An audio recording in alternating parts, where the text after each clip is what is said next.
Une femme qui réfléchit, si elle réfléchissait, elle saurait que ce n'est pas l'Église qui va la juger au dernier jour. L'Église la juge maintenant, de par son adhésion, sa fidélité au cercle dont elle est membre et aux associations. Il la juge maintenant d'après ça. Mais Dieu va la juger au dernier jour. Donc, elle ne réfléchit pas. C'est comme l'homme qui fume.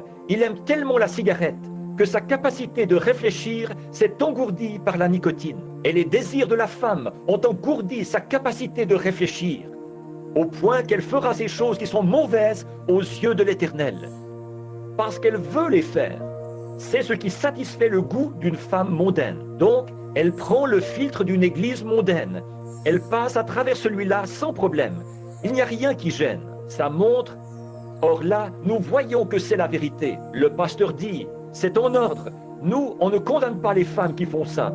C'est en ordre. Il y a tellement de péchés là-dedans. Ça, c'est à travers son filtre à lui. Ça montre que ces gens ont passé à travers un filtre théologique. Et ils en ont retiré un goût théologique.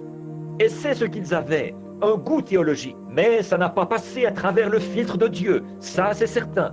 Non, monsieur. Or, s'il y a un filtre théologique pour celui qui réfléchit en s'attachant à la théologie, et qu'il y a un filtre de l'Église pour celui qui réfléchit en s'attachant à l'Église, un filtre à cigarette pour celui qui réfléchit en s'attachant à la cigarette, alors il doit y avoir quelque part un vrai filtre pour celui qui réfléchit pour de vrai. Et Dieu a un filtre, c'est sa parole, elle le sépare, car les eaux de séparation pour le péché, c'est elle.